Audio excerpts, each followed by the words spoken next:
Y vamos a saludar a Mauricio Alarcón y obviamente Estefanía Luzarraga, que está con nosotros. Bienvenidos. Es una semana de muchísima información. El gobierno ha generado también conceptos, criterios, hay una noticias, agenda, noticias en general. Pero la primera que estamos hablando es la gira argentina. El presidente se sintetiza en una tendencia digital, motosierra y machete. Ojo, yo digo que la foto obviamente es una ilustración digital. No es que le pasaron la motosierra ni el machete al presidente. Mauricio, ¿cómo te va? Buenos días. Gustavo, buen día. Mónica, buen día. Un gusto compartir este espacio con Estefanía. Y creo que discutamos y creo que la discusión es válida en un país que tiene miedo de discutir por temor a represalias o que tiene miedo a discrepar por corrección política. Afortunadamente hay espacios como este en el que se pueden decir las cosas como son. Mira, Gustavo, creo que lo que tú has dicho es clave, ¿no? Si no eres capaz de darte cuenta de lo que es una imagen generada por inteligencia artificial, de la que te genera la cámara de tu teléfono o la cámara fotográfica del equipo de la Secretaría de Comunicación, estás jodido. Y mira que los medios de comunicación han recogido esto como la gran imagen. Foto del presidente, perdónenme, No pero hubo por el tal. amor de Dios. Aquí estábamos discutiendo. Discutíamos, ¿qué tal, Mauricio? Buen día. El ejercicio que hizo usuarios digitales, precisa, y da como cierta la foto al revisar los metadatos que normalmente se denominan de la fotografía. Lo hizo usuarios digitales en un ejercicio y que, claro, hace el ejercicio con diferentes herramientas de inteligencia artificial. Y mira, yo creo que acá no se trata tampoco de quitar de en medio una discusión que creo que es importante darla a propósito de la coyuntura, sea con motosierra o sea con machete, la reducción del tamaño del Estado buscando la eficiencia es algo en lo que se tiene que trabajar no solo en Argentina, en Ecuador, sino en toda América Latina, pero sobre bases técnicas. No simplemente sobre la decisión que en su momento activó la motosierra de aparecer con espectacularidad, lanzando al aire nombres de ministerios que se los iba arrancando de una pizarra, o simplemente, como hemos visto acá, decisiones que uno ni siquiera sabe qué consecuencias van a traer en cuanto a competencias, atribuciones, partiendo de un decreto que poco o nada dice al respecto, ¿no? No es solo cuestión de cambiar nombres y anunciar fusiones. Es cuestión de hacer las cosas bien, apuntando a ese objetivo que creo todos queremos, la eficiencia del Estado. Estefanía, ¿cómo te va? Bien, yo quiero como hablar un poco más desde el componente comunicacional del ejercicio. A mí me pareció interesantísima la selección de los países en la región. Me parece que habla como de una mirada estratégica, de un regionalismo selectivo. Es decir, ¿por qué estos países? ¿No? Más no ideológico. No, para nada. De hecho, busca un equilibrio ideológico. Es decir, viene de aparte el timing es... Si algo hacen bien realmente es la utilización de estas estrategias para generar narrativas, para poner la agenda. Es algo que ha logrado estos primeros meses del gobierno. Entonces el timing es excelente porque mientras deja un incendio, digamos, dentro del país, sale a proyectar justamente una imagen de esta figura de líder pragmático, estadista, que ha venido construyendo a lo largo del periodo transitorio y de estos primeros meses del periodo regular. Entonces me parece súper interesante que sea Brasil, que genera una imagen de equilibrio ideológico. Estar en una foto con Lula dice mucho, sobre todo cuando Lula ha sido tradicionalmente parte de los pilares fundamentales, lo que fue en su momento el gobierno del socialismo del siglo XXI en Ecuador y hoy, digamos, la herencia de lo que es o lo que queda de la oposición de lo que ese partido fue en algún momento. Por otro lado, Argentina, que reafirma y que de alguna manera le da un espaldarazo a este tipo de decisiones que bien mencionaba Mauricio. Un gusto, como siempre, compartir este espacio contigo. Claro, y Estefanía, esto significa también llegar a acuerdos comerciales y en una coyuntura, como usted decía, cuando Estados Unidos todavía no nos ha dado la resolución de qué va a pasar finalmente con los aranceles. Estamos ahora con un 15% y en vilo todo el sector exportador de qué va a pasar finalmente con la política arancelaria de Estados Unidos. Así es, efectivamente, más allá del espacio, digamos, de este comentario que está muy enfocado en qué pasa con la comunicación política y a quién va dedicada esta gira, porque si bien la gira es externa, para mí está dedicada al elector ecuatoriano principalmente. viene el segundo punto que también es fundamental y es evidentemente el presidente ha hecho ya desde una mirada geopolítica un esfuerzo importante por posicionar a Ecuador como un aliado firme, confiable, con una mirada estratégica de la política internacional y, sostener estos acuerdos. Y Brasil es uno de los países, es un getaway importante de la región, el más importante, creería yo, de la región, y sobre todo en estos segmentos que se vienen tratando de trabajar. Hay un compendio de la Presidencia de la República, la última publicación a propósito de esto, y que habla Gabriela Sommerfeld y el ministro Reimer. Escuchemos lo que dicen. Definitivamente una visita muy importante para el país, para trabajar en conjunto, compartir información, y qué mejor que tener un aliado tan importante como Argentina. Es un encuentro histórico entre el presidente Daniel Noboa y el presidente Milei. Ambos líderes tienen una agenda muy común, la lucha por devolver la seguridad económica a los ciudadanos de ambos países. Mauricio, decía Estefanía que esta gira no es tanto para el exterior, sino para el electorado ecuatoriano. ¿Qué consideras? ¿Cómo es tu análisis ahí? Coincidencia total, Mónica. Mira que uno de los anuncios que más resonancia tuvo en redes sociales, y probablemente Estefanía lo habrá visto, es que una aerolínea brasilera que funcionó en el país hasta la época de pandemia retomaría eventualmente el próximo año sus vuelos de Sao Paulo a Quito. Esos resultados están pensados en el ciudadano para decir, mira, estoy trabajando por cosas que a ti te importan, que valen la pena. No hemos oído asuntos profundos, ni de acuerdos grandes, ni cuestiones de leyes y de instrumentos internacionales. Hemos ido a la práctica, a lo que tú nos dijiste que te resulta bueno, que te resulta útil. Estamos abriendo mercado, estamos retomando acciones, viendo qué es lo que se puede hacer con estos países, que además dentro de nuestra región son aliados fundamentales, no quizá para cosas que en este momento veamos, pero sí para pretensiones que Ecuador podría tener en el contexto internacional a corto y mediano plazo, designación de ciertas cuestiones al interior de Naciones Unidas o al interior del sistema interamericano. Entonces, estas visitas estratégicas que se están haciendo no son como de manera bastante burlona puso alguien de la orilla política contraria diciendo que como nadie vino a la posesión presidencial, ahora él va a legitimarse visitando a los presidentes. No, definitivamente no. No se trata solo, aunque critiquemos, de tomarse fotos, sino, como bien decía Estefanía, y ratifico la coincidencia, mostrarle a la gente resultados. No nos olvidemos que uno de los éxitos de este tipo de modelos de gobierno es estar permanentemente en campaña, y como tal esto tiene que ser visto. Un acto de campaña que podría impactar en un referendo a finales de año, o incluso, aunque no lo crean, y con un poco más de distancia, en las elecciones seccionales de 2027. Y lo que decías también del electorado nacional. Con los tres países tenemos déficit de exportaciones e importaciones. Con Brasil teníamos prohibido el ingreso del banano y el camarón, los dos principales productos de exportación que se abren las puertas ahora y que puede generar empleo internamente.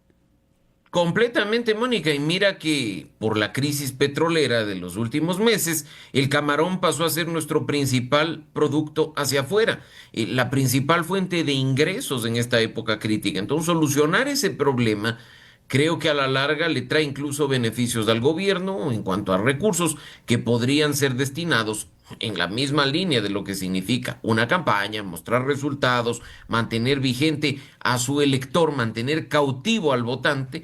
Indiscutiblemente es positivo. Estefanía, ¿algún?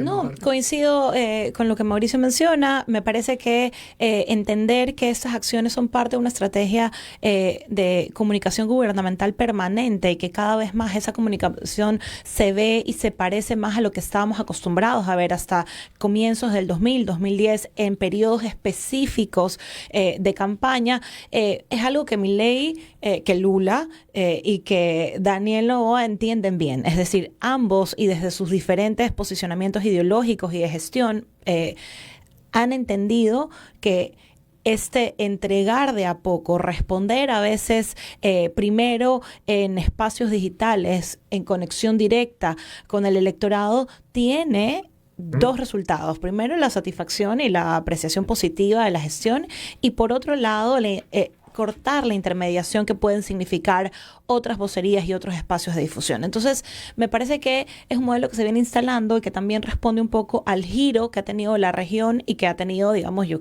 digo la región, pero es Occidente en general, ¿no? Y sobre esto creo que, ¿no creen que comunicaron mejor lo que la agenda del presidente de cómo fue la gira de Europa? Sí. En esta ocasión, Completamente. como que van mejorando la forma de comunicar.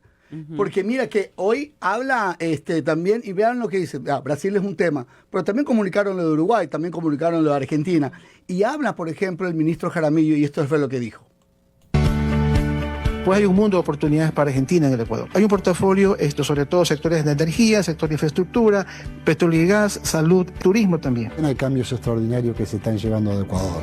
Ojalá que más pronto que tarde podamos incrementar ese cambio comercial. Creo que la combinación del presidente Noboa y las posibilidades que tenemos en Argentina van a traer un futuro próspero en la comercialización de ambos países. Y todo esto se traduce en una sola cosa: creación de oportunidades, mayor cantidad de plazas de empleo y, por supuesto, acompañado de mayor seguridad.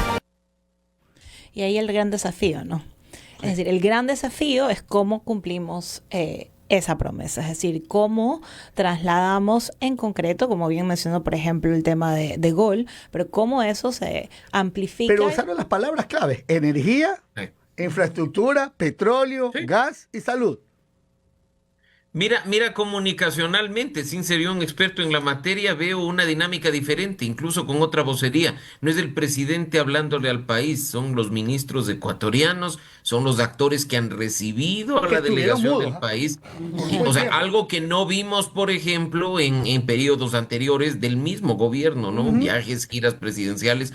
Hoy se ve un toque distinto, que incluso permite que hoy estemos en este espacio discutiendo la gira presidencial. No que estemos especulando sobre la base de una agenda que te mandan de manera tardía o con fotos y nada más. Definitivamente hay un cambio que está apuntando, y de nuevo con lo que decíamos hace pocos minutos Estefanía y yo, hacia lo electoral. Entender que la gestión de gobierno y la comunicación de gobierno no tiene por qué ser diferente de la comunicación de una campaña, formalmente hablando, si lo que se quiere es mantener cautivo a ese electorado que te puso en el poder. Recuerdo que en la primera intervención de la vocera a la rueda de prensa, CNN y otros periodistas de Quito se quejaron de esa gira anterior en Europa y Medio Oriente, que no se difundió, no había información, no había agenda, y ahora sí ha compartido la Secretaría de Comunicación Totalmente toda esa información.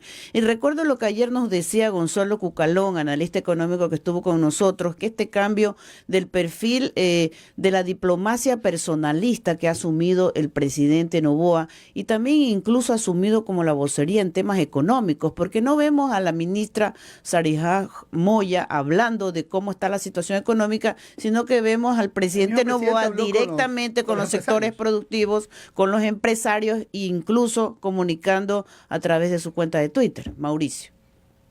Mira, yo en esto quisiera tener incluso un feedback de Estefanía, pero empiezo yo a sentir que el gobierno quiere transmitir una vocería fuerte, muy vinculada a lo masculino y a través de hombres. Saría Moya no es una mala vocera, independientemente de que coincidamos o no con el mensaje que transmite. Pero en lo de seguridad también podríamos ver, pues, si el presidente es quien habla, pero no, ahí se mantiene la imagen de dos hombres fuertes, el ministro Reinberg y el ministro Lofredo. En el caso económico, para no mostrar una posible, entre comillas, debilidad femenina, se presenta el presidente en la vocería. Ahora habrá que ver también si esto no tiene que ver con la tercera preocupación de los ecuatorianos, el tema de la corrupción, donde también se maneja una vocería de un hombre y se presenta ese hombre, que además no ostenta un cargo, sino 9 dentro de este gobierno, de la misma manera en que se lo hace en temas de seguridad o en temas de economía. Mira que incluso hay un detalle que no debería pasar desapercibido, a pesar de que algunos hasta lo han ignorado, en el tema de comunicación. Acuérdate que empezamos a ver cuestiones similares a las de esa época que mencionó Estefanía hace un momento, hace 10, 12 años, de esa comunicación fuerte, de guerrilla, de campaña, pero ahí había la presencia de quien ocupa la Secretaría de Comunicación,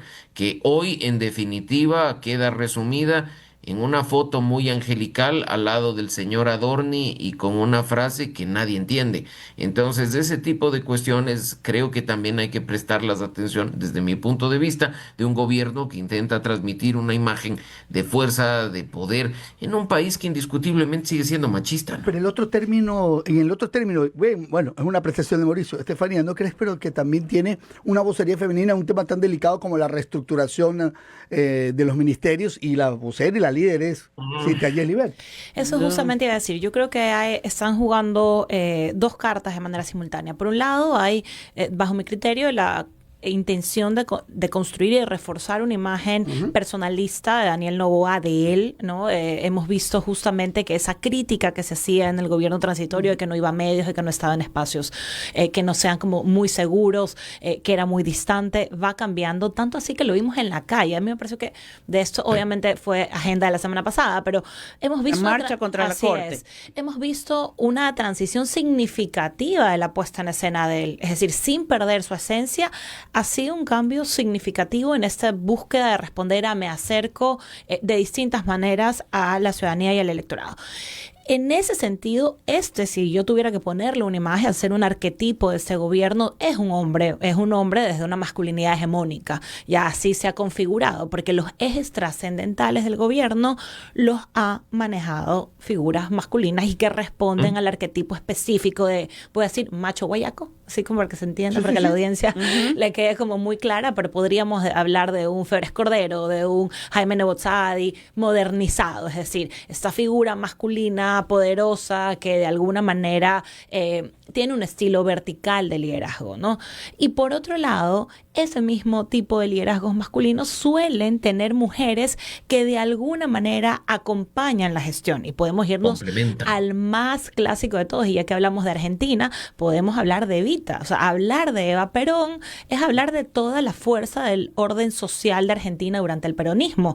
Una mujer que tenía un liderazgo fundamental, que muchos analistas dicen, incluso podemos hablar de La Torre, que dice que es Eva Perón quien de alguna manera sostiene el proyecto político en Argentina durante ese momento. Entonces, es claro que tengas a mujeres en educación, que tengas una vicepresidenta como la que tiene, a la que se le asigna la protección de la infancia, de la desnutrición infantil. Es decir, yo creo que hay una asignación de roles que, como dije al comienzo, se juegan en dos cartas, donde hay una figura masculina que es hegemónica, que tiene un liderazgo vertical y que atiende los temas que se podrían, digamos, entender como trascendentales y duros del gobierno, y figuras femeninas que acompañan, encabezados por la misma esposa del presidente, educación y problemáticas sociales. La nueva ministra de Gobierno no ha tenido el protagonismo, la efusividad de la Gasca, no, el anterior ministro de Gobierno, y lo que decía Gustavo Gelliver Cintia no ha tenido protagonismo. Más bien vocería fuerte tiene la ministra de Trabajo, Ivonne Núñez. Por supuesto. O de Relaciones Exteriores, que también ha tenido un rol, pero para ciertas cuestiones. Sí. No nos olvidemos que en línea con lo que estamos discutiendo en este momento nos enfocamos no en cualquier tema, sino en las tres principales preocupaciones de los ecuatorianos: inseguridad, crisis económica y corrupción. La imagen fuerte, claro, a Estefanía lo ha dicho, de macho guayaco, pues va muy en esa línea. Y creo que sí, hay presencia de vocería femenina, lo acabamos de ver en los cortos con la ministra de Relaciones Exteriores, pero para ciertas cuestiones. Sí difiere un poco, y ahí Estefanía lo podrá también corroborar en este espacio de diálogo, con lo que ella mismo mencionaba en Argentina, donde la imagen de la seguridad está asociada a una mujer fuerte, claro, cuyo mérito de gestión le ha puesto incluso de candidata al Senado en una elección crucial que tienen los argentinos dentro de poco, o donde la imagen fuerte del presidente Milei no es la motosierra, sino su hermana, que es quien hace y deshace al interior de la Casa Rosada. Entonces ahí tú ves las diferencias, yo creo basadas más en la idiosincrasia local de cada país que en lo que estamos nosotros especulando por poco. Así es. Hay otros temas, así es. Esta semana también el gobierno, el presidente creó este Comité Nacional de Salud después de que algunas ministras, como la de gobierno, habían negado y que era un tema puntual y que no hagan tanta bulla. Estefanía, ¿qué lo dijo pareció? Hasta tener datos oficiales. Claro que datos oficiales, ahora pero ya se ha integrado alarma, ¿no? El negarlo fue un error. Así es, ahora ya el ministro de Salud dijo ayer, sabemos cómo lo vamos a hacer y qué vamos a hacer. Yo pregunto si antes no lo sabían. Estefanía, ¿cuál es su análisis? Yo creo que el área de salud ha sido un área de los que más le ha costado, no solamente a ese gobierno, podríamos pensar también en el gobierno de Guillermo Lasso, las redes, y aquí me voy a tomar una atribución personal, de la corrupción en el campo de salud por la asignación presupuestaria que tiene, son profundas y están como muy tejidas en el interior de la operatividad de esta cartera del Estado. Entonces, yo creería, o sea, bajo mi criterio, esto es una respuesta política a una demanda social que es el caos que representa para quien tiene que solicitar los servicios médicos en el país. Entonces, es una manera, de alguna manera, de tratar de garantizar, de generar una veeduría, de integrar nuevos representantes de organizaciones del Estado a controlar y a contener y a ejecutar el presupuesto, porque hablamos de dos problemas, ¿no? Por un lado, la prestación del servicio y por otro lado, la ejecución del presupuesto. Mauricio, ¿cuál es tu análisis ahí? Tratar de transmitir un mensaje de que algo se está haciendo después de haber visto que negar la realidad no da resultado. En la Asamblea Nacional se quiso abordar la situación de la crisis de salud y nos dijeron que todo estaba normal y tranquilo. Un asiduo visitante de este espacio, que hoy ocupa una curula en la Asamblea Nacional, fue quien encabezó ese discurso que generó más bien reacciones negativas y una, diría yo, discusión fuerte en redes sociales, ya que estamos abordando el tema. Gustavo, Mónica, lo de la salud se ve cada 5 minutos, no solo en redes sociales, sino en nuestro alrededor. O sea, yo creo que aquí todos tenemos familia que utiliza el sistema de salud pública y que acude y le dicen que algo tan básico como un paracetamol no está disponible. ¿Lo siente que los acorralaron también en un momento porque hubo fiscalización, porque se movieron la oposición, porque fueron de la Comisión de Fiscalización y diferentes asambleístas? Y la difusión de reportajes. Porque, Gustavo, los asambleístas de la Revolución Ciudadana empezaron a moverse a territorio, a visitar hospitales. Correcto. Y tenían que neutralizarlos. Así es que ahora sí, ya bien, se ha creado la comisión. Se ha dicho que se va a comprar insumos, medicinas y demás. Ahora hay que ver cuál es el resultado. Escuchemos lo que dicen de esta comisión y su primera reunión en la que hablaron algunos ministros también. Nos hemos dado cita para poder tener una gestión eficiente, transparente y libre de corrupción del Sistema Nacional de Salud. Darles medicina a los hospitales, compras masivas, las cuales no se van a atender en bodega, sino que van a haber entregas periódicas para asegurarnos de que haya todo, en todos lados, todo el tiempo. Hemos trabajado con las instituciones para que 60 millones de dólares que fueron repartidos y aún siguen disponibles regresen a planta central para que se hagan las adquisiciones masivas. Vamos también a dar a conocer cómo van a estar hoy en día las direcciones provinciales y que van a ser sujetos de seguimiento al sistema de salud a nivel nacional. A todos los establecimientos de salud hacemos inspecciones para verificar que ellos cumplan con los estándares mínimos de calidad en cuanto a infraestructura, equipamiento, talento humano. ¿Cómo pasar del discurso a la práctica, Mauricio? Y recordé que la Fundación y el observatorio que ustedes tienen hizo un análisis de la ejecución de presupuestos, de los problemas, y ayer lo dijo la ministra de Economía, la ejecución no se ha cumplido. Hay 60 millones que todavía se pueden retornar al Ministerio de la Caja Central. Son 200 millones asignados, 130 millones firmados y 100 millones ejecutados nada más. Por lo tanto, hay como unos 60 millones que van a retornar a la planta central y concentrar los concursos ahí. ¿Eso es adecuado o no? Mira, solo espero yo que no sea gasto a tontas y locas aprovechándose de una emergencia para caer en esas prácticas frecuentes que no nos llevan a nada. Me refiero a las prácticas corruptas. Recordarás tú que el tema de salud ha estado en discusión desde hace mucho tiempo y que la compra de medicinas siempre ha sido objeto de todo tipo de análisis, porque las dosis no corresponden, porque hay corrupción de por medio, porque familiares y allegados de quien entonces era presidente se habrían enriquecido con un tema vinculado a esto. Lo cierto es que hay que hacer seguimiento en buena hora, que pues nunca es tarde. Agosto, nos queda al menos los últimos 4 meses del año para despertar y hacer bien las cosas, que vaya en ese camino y que no simplemente sea gastemos para justificar que el próximo año nos den el mismo presupuesto, ¿no? Que es algo que lamentablemente, frente a deficientes niveles de ejecución presupuestaria, pasa en las instituciones, pasa en los gobiernos locales, pasa en todas las funciones del Estado. Aquí hay que pensar que no se puede gastar a tontas y locas solo para justificar que los recursos de los que se disponía fueron efectivamente ejecutados, sino que se tiene que hacer pensando en los beneficios directos del ciudadano común, más aún cuando ahora, Gustavo, no tenemos dinero en las arcas del Estado. Y súmale a esto que por primera vez creo que integran al Instituto Ecuatoriano de Seguridad Social y nos damos cuenta que los gerentes compraban a su criterio. Entonces no había una política pública generalizada como en ahora los hospitales del ministerio también. O sea, esa capacidad o esa libertad que les dieron es la razón de los negociados. Pero Gustavo, no le quitemos el mérito a quien también aportó con su granito de arena a que esto empiece a pasar, y es a un medio hermano de ustedes, Diario Expreso, que hizo una espectacular investigación sobre la forma en la que se estaban repartiendo los contratos en el sector salud, ¿no? Creo que eso también los dueños fue de la salud, una gota más que provocó el derrame del vaso. Así es, y se abre ya la inspección y la intervención de la Contraloría en el un gran trabajo. Recién la Contraloría va a investigar. Es la prensa, por eso tenemos que mantener esta prensa. Sí, es un gran trabajo de Expreso. Escuchaba también a uno de los dueños de una clínica de Guayaquil hacer su crítica a la generalización, y entiendo, seguramente habrán espacios en los que no se dio, pero no podemos negar que lo que ha ocurrido con la asignación de contratos de salud ha sido desastroso y ha tenido un altísimo precio, y es la prestación del servicio para quienes más lo necesitan.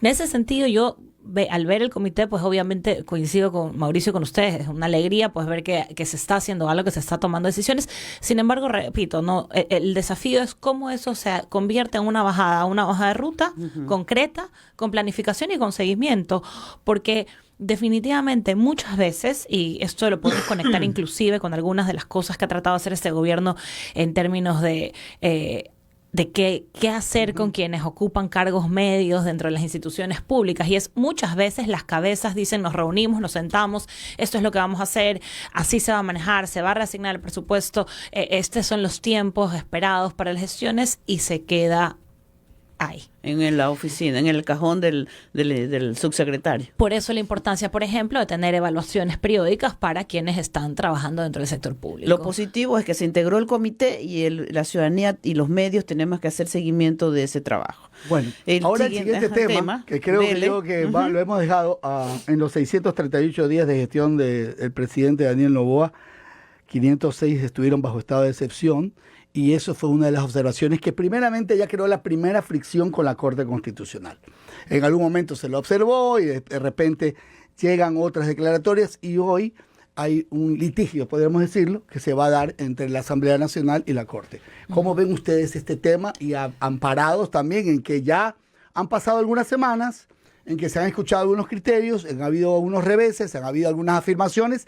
Y también, por ejemplo, ya pasó una de esas preguntas, como la de las bases, que está resuelta, la de las bases extranjeras, y que esperamos, creo yo, no saquen 0 en el examen los asambleístas. Y algún mando medio le intentó quitar el edificio a la Corte esta semana. Un error. Creo que fue mando medio, ¿o quién fue? Un error absurdo. Mauricio.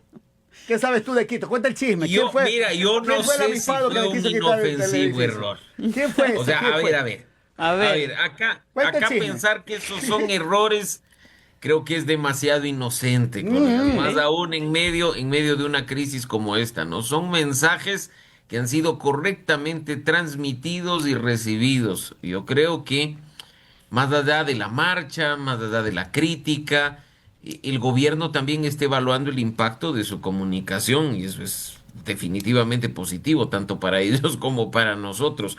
Y se dieron cuenta que la campaña de desprestigio que empezó, pero a lo bruto, en contra de la Corte Constitucional, no estaba generando el resultado que el gobierno buscaba. Y que intentar quitarle el edificio para recular pocas horas después también generó reacciones negativas. Y también te diría hasta llamados de atención desde la comunidad internacional, que al gobierno no le gustan, porque está construyendo una imagen afuera, lo discutíamos al inicio del espacio, que hay que cuidar, que hay que proteger para seguir avanzando en el sistema interamericano o en el de Naciones Unidas. Entonces, te digo, no es ni un error inofensivo el haberle pretendido quitar el edificio a la Corte Constitucional, ni es un error inofensivo el haber reculado pocas horas después. Están midiendo el tema. Ahora, habrá que ver si lo que está sucediendo con la Ley Orgánica de Garantías Jurisdiccionales y Control Constitucional en la Asamblea no es un nuevo episodio en el que quizá ya te agache de una manera bastante más baja en cuanto a perfil, golpean a la Corte Constitucional, ¿no? Mira que de esas fuertes campañas, de estos son los jueces, son los responsables de las muertes violentas, quitémosles el edificio, se meten con una reforma, una ley muy calladitos, muy silentes, para una discusión propia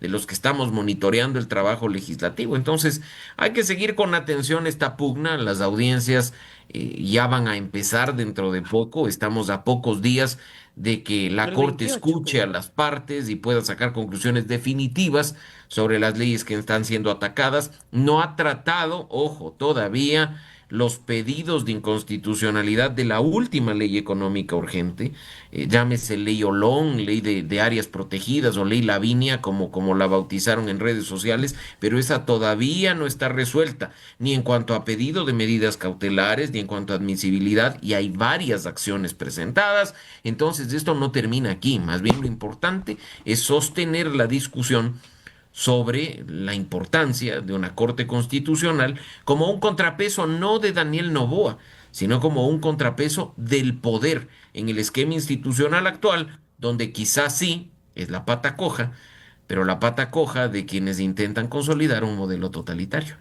Estefanía, ¿cuál es su lectura? Bien, coincido, creo que la Corte, a ver, hay cosas que van quedando claras. La primera es que a pesar de la baja, de la baja estima, digamos, de la baja credibilidad que tiene el ciudadano de a pie de las instituciones del Estado, la Corte Constitucional ha resultado ser una institución con cierto nivel de afecto y de apreciación del ciudadano de a pie, más allá de que entienda o no entienda, porque dentro de estos espacios, igual haciendo monitoreo en redes, muchas de las discusiones no se ajustan a lo que una Corte Constitucional efectivamente hace, y como bien decía Mauricio, el deber ser, más allá de que esta Corte en particular cumpla o no con este deber ser. Esa ya es una discusión, digamos, para otro espacio, pero desde lo teórico, desde lo técnico, el deber ser de la Corte Constitucional, en muchos de estos espacios de conversación digital, pues no está contemplado. Lo que queda claro es que por esa organización, esa institución tiene cierto respaldo popular y tiene cierto afecto en la ciudadanía. Eso quiere decir que una campaña de desacreditación de la Corte consecuentemente puede funcionar como un boomerang, es decir, te puede regresar en el sentido en el que no tenga el efecto deseado.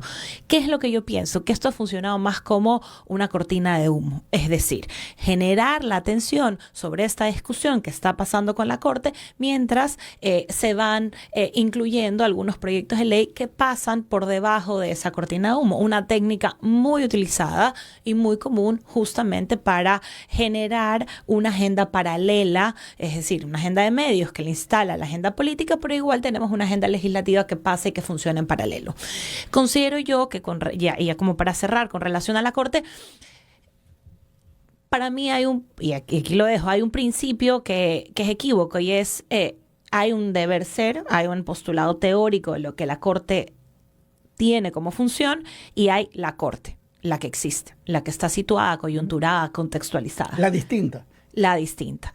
Entonces, si tenemos que pensar cómo en este país, en este contexto y en esta coyuntura, debemos pensar, conceptualizar y teorizar la Corte Constitucional. O vas a ir a un camino hacia una asamblea constituyente, Mauricio. Que también es una opción, seguir tensando políticamente la crisis, para después decir, miren que es la Corte la que definitivamente nos bloquea, y provocar un proceso constituyente que, ojo, también pasa por un filtro previo de esa misma Corte. Pero quizá eso ocurra, por ejemplo, con las preguntas planteadas por el presidente para complementar el referendo de fin de año, porque le está diciendo a la Corte, quiero que te pronuncies sobre algo que ya te has pronunciado en ocasiones anteriores y de una manera distinta, lo cual es un absurdo total. Yo no sé si comunicacionalmente se están preparando para decir, mira, queremos eliminar el Consejo de Participación y es la maldita Corte la que no nos deja. Cuando la Corte ya ha dicho cuál es el camino a seguir, simplemente nadie se anima porque el Consejo es útil. O que te digan, mira, estamos nosotros viendo acá cómo mejorar la calidad de la representación y tener una mejor asamblea.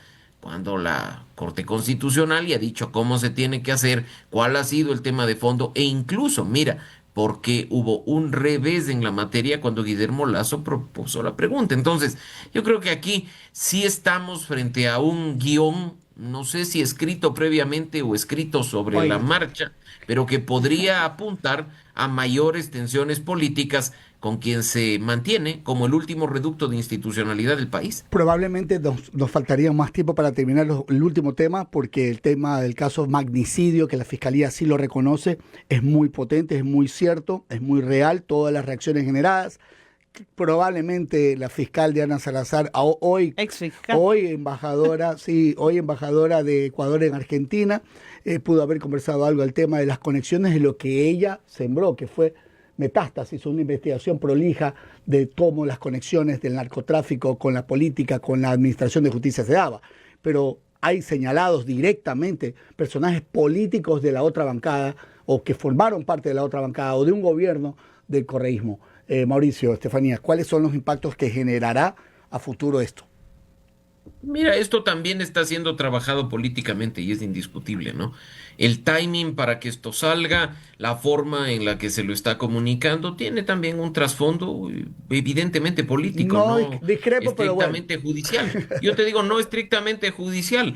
Esto, tú sabes, en boca de las propias hijas de Fernando Villavicencio, se pudo haber tratado y evacuado hace algún tiempo. ¿Por qué precisamente ahora?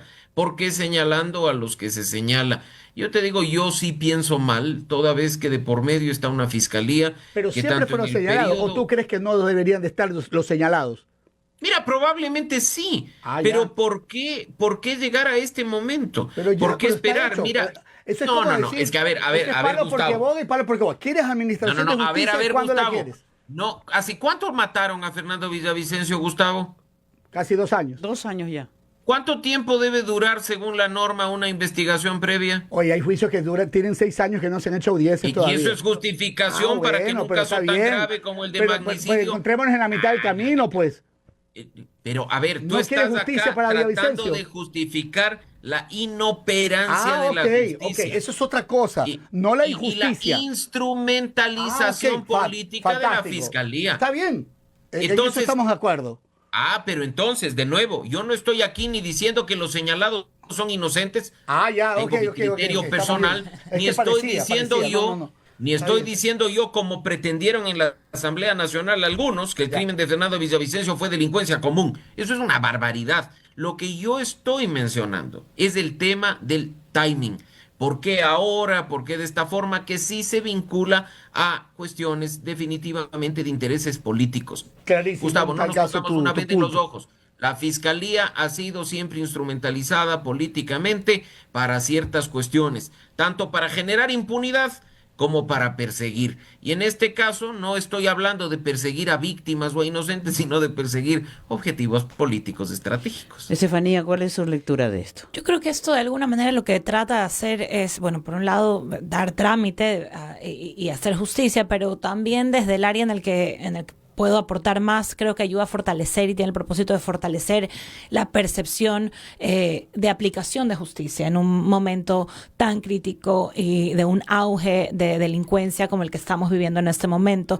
Creo que el país necesitaba encontrar que este proceso que recoge un dolor, lo lindo del proceso es que es icónico y que es capaz de homologar este dolor ciudadano que tenemos todos los ecuatorianos cuando vemos una noticia de que han asesinado a alguien, de que ha habido un conflicto de bandas, de que hay inocentes que han sido afectados directamente por esta lucha. Entonces creo que lo que logra eso de alguna manera es fortalecer esa idea de que se hace justicia, y creo que es importante que no quede ahí. Yo, más allá de pensar si estos nombres que han salido tienen derecho a su legítima defensa, para mí eso es importante recordarlo. Es importante recordarlo que en estos procesos hay derecho a la legítima defensa, pero también creo que no se debe quedar en estos 4 nombres. Yo coincido en que lo que ocurrió con Fernando Villavicencio no fue un acto aleatorio, que hubo una estructura, una planificación, fue llevado a cabo por un grupo pensado.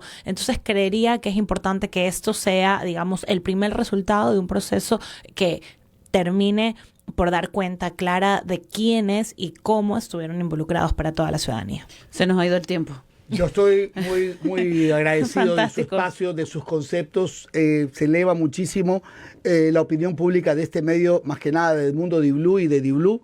Así que, Mauricio, gracias. Espero que podamos contar contigo pronto, al igual que contigo, Estefanía. Que tengan un muy buen fin de semana.